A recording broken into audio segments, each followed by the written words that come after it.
I'm the founder and director of Our Community Forestry, located in Talent, Oregon. I've witnessed firsthand the devastation that wildfires can wreak on our homes, businesses, and natural landscapes. In 2020, after several years of successive droughts and higher than normal summer temperatures, on a severe red flag warning day due to high winds, extreme temperatures, successive droughts, and a lack of available fire suppression services, a quick-moving wildfire started in Ashland, just to the south of Talent, and burned through the communities of Talent and Phoenix, destroying hundreds of homes and businesses. Today, I'll be sharing some insights gleaned from both pre- and post-wildfire urban forestry work, aiming to equip you with some practical strategies to better prepare your communities for such disasters. Let's start by delving into the proactive measures we can take to plan for wildfire disasters. Utilizing GIS and satellite imagery enables us to identify vulnerable areas and populations within our communities. The highest density urban areas are frequently low-income areas or areas where disadvantaged or vulnerable populations live. For example, this could be manufactured and mobile home parks. It could be apartment complexes, retirement facilities, or 55-plus housing communities. By mapping out these areas, we can better allocate resources and implement targeted interventions to mitigate risks. They're typically grants and not-for-profit groups that specifically target vulnerable and disadvantaged populations, and funding mechanisms such as the Inflation Reduction Act funding that target these vulnerable communities.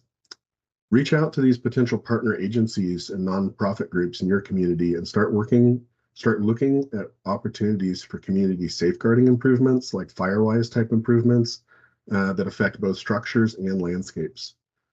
In Talent, the fire disproportionately affected these disadvantaged or underserved communities. Out of the 840 residents lost to the fire in Talent, 333 of these were manufactured and mobile homes, and 127 of them were multifamily homes or apartment complexes. From the numbers, it's estimated that over 55% of the residents that lost their homes to the fire were low income, disadvantaged, or underserved portions of our community. We also experienced and are currently experiencing a much slower recovery in these areas than in the single-family residential neighborhoods. Over half of all of the canopy cover that was destroyed belonged in these lower income, disadvantaged, or underserved portions of our community as well. I want you to consider advocating for your community to conduct a comprehensive community-wide tree inventory if you don't already have one. You can leverage tools like iTree, which can allow us to understand the role and the value of our urban forests in relation to issues like stormwater management, water quality, air quality, and erosion. This knowledge is invaluable for pre- and post-disaster planning, both in helping us make informed decisions to safeguard our communities, but also to protect, preserve, and replace what's been lost. Talent did not have a complete tree inventory before the fire. When applying for recovery grants to help fund street and yard tree replanting efforts, that inventory data would have been extremely helpful in correlating the ecological and the human health benefits of trees in Talent that existed before the fire. You can see in the slide that the little colored dots are trees that were inventoried after the fire. And if you look closely, you can see the area that burned has hardly any surviving trees inventory, because sadly there weren't hardly any trees that survived in that area. And this is the area I'm talking about. This is where the fire predominantly affected, if you can see my cursor moving in there. Now I want to talk about post-disaster response and lessons learned. So for me, and a lot of us, I think equity is at the forefront of our post-disaster recovery efforts. By assessing community planning ordinances, we can ensure that rebuilding efforts include green elements such as tree planting. In Talent, for example, the community development standards don't require that private mobile or manufactured home parks plant trees as a requirement of certificate of occupancy for each individual trailer or mobile home that's in that park. And this slide at the right here, it highlights the need for trees in mobile and manufactured home parks. You can see the heat index difference from pre-fire, when this mobile home park had good tree canopy coverage, to post-fire, where all of the trees were destroyed. Mobile and manufactured home standards are improving, but in most cases, they're still less insulated and efficient than stick-built homes. Often, the people who live in these manufactured and mobile home parks have less financial resources to afford things like air conditioning. During heat events, it's critical that trees shade these more vulnerable and disadvantaged members of our community. It's also critical to consider the long-term impacts of rebuilding decisions, including potential gentrification, which can disproportionately affect vulnerable populations. By prioritizing equity, we can strive for a more just and resilient recovery process. Some code and ordinance issues to look at in your community may be your tree ordinances. Do current ordinances require tree planting as part of all community development building permits?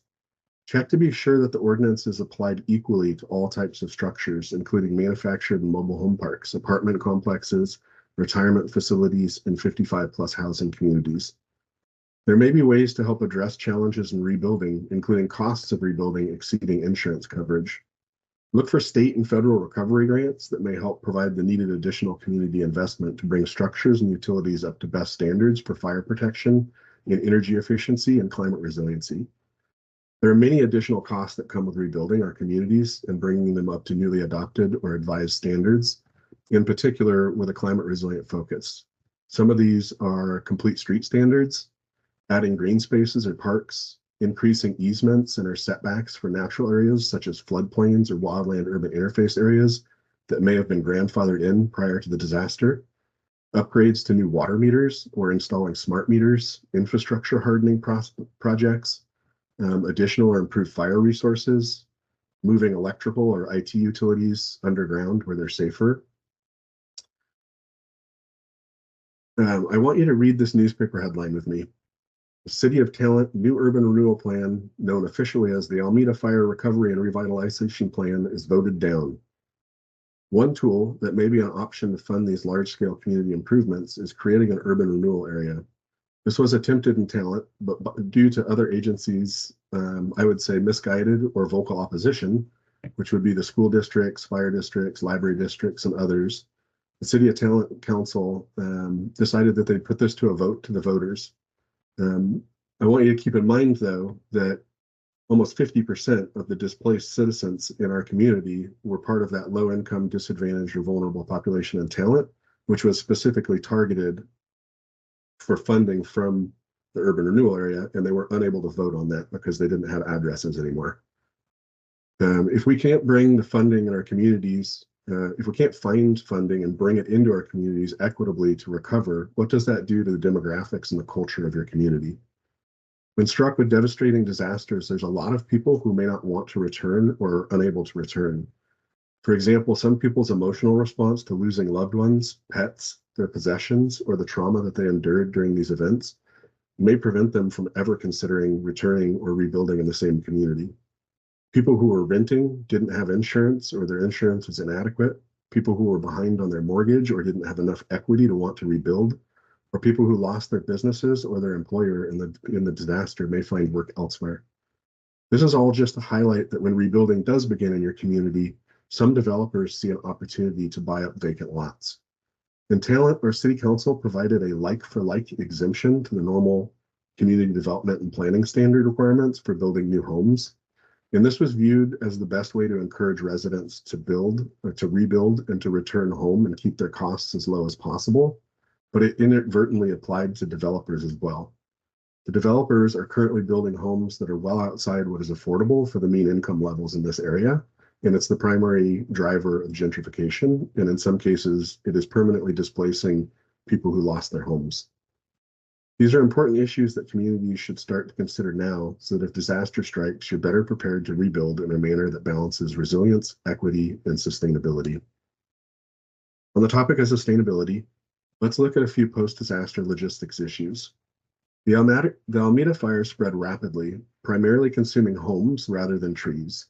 The fire spread through ground fuels such as blackberries, understory brush, small twigs, and leaves, while sparing the larger components of trees, such as the branches and trunks, and the vast majority of these trees. It resulted in the destruction of thousands of trees, but left the majority of the trees as huge standing dead skeletons. The result was that we needed to create a plan on how or if it was possible to salvage the lumber and manage these standing dead trees safely. In some cases, standing dead trees can be retained to provide habitat and to build soil. I believe it's critical to preserve any wildlife habitat or sensitive ecological zones that survive and adopt or create a restoration best practices plan for ecological areas such as riparian zones and forested areas. These might include species lists, establishment protocols, protection zones, access for parks and trails, and long-term management issues. I encourage you to develop action plans now for immediate post-fire recovery, including stormwater management. Wildfires often happen in the late summer prior to the first big fall rains, and the toxic ash from these urban fires will wash into watersheds post-fire with the first big rains that happen. Can this be planned for in advance and a prevention plan be established? For example, mapping all the stormwater outflows and having a team identified to respond and place sediment and filtration bags in or out before the discharge stormwater enters the streams or rivers. Review your city planning ordinances and tree planting requirements with an emphasis on post-disaster planning. Most of the trees in these photos were removed or topped after the fire. Many of them may have survived. If trees survive the fire or other disasters, they become living symbols of resilience and hope. For example, the sacred Hiroshima peace trees in Japan are protected and managed and seen as symbols of resilience and hope by the Green Legacy Hiroshima Project. In modern day recovery post-disaster, we need to make sure that there is a plan to manage survivor trees in natural areas from critical recovery efforts that will likely be conducted by agencies from outside your community. For example, FEMA may bring in crews with large equipment, state forestry departments may come in to assist with dead tree removals and lot cleanups, and other agencies as well. They all need to be made aware of the community's desire to retain trees. Consider a plan for who has authority to mark trees for preservation and removal. Are they trained and educated in wildfire effects or trees and hazard tree risk assessment qualified? How will you provide immediate water and protection to the surviving trees until restoration efforts are complete? Can we utilize the wood mulch from removed trees to help preserve survivor trees? When the replanting can commence, remember that instead of an urban forest of diverse age, your community will now face an urban forest roughly the same age. All of the trees will be in the establishment period, requiring irrigation, mulching, pruning, staking, fertilizer applications, in many cases replacements, and many other considerations that new trees face. We need to ensure our community has an updated and approved street tree list that includes firewise and climate resilient species before disasters happen. We need to consider community education on good landscape practices immediately following these disasters. We need to cover topics like firewise plants, types of mulches, types of trees to replant, promote not using weed fabrics or other poor landscape practices, come up with alternatives to wooden fences. Now I want to close by sharing a few ideas on things for consideration. If you don't have one, consider forming an urban forestry advisory board or tree board to support both disaster planning and recovery initiatives. Utilize the tree board to help provide community outreach and education on the importance and benefits of the urban forest and the relationship between urban forests and wildfires. In Talent, our urban forestry committee has planted hundreds of large street trees since the fire and created more community education and engagement opportunities. Urban forestry boards can also work with your community to bring in other partners, agencies, and nonprofits to provide community education and outreach. In conclusion, I urge you to consider establishing urban forestry advisory boards to support replanting initiatives and leverage data to secure funding from environmental agencies and firewise groups. Collaborating with other organizations facilitates community education and fosters a collective approach to resilience building. As we confront the realities of climate change, it's imperative that we learn from past experiences and proactively prepare our communities for future disasters. Together, we can build stronger, more resilient communities that are better equipped to withstand the challenges ahead. Thank you for your attention, and please don't hesitate to reach out with any questions or concerns.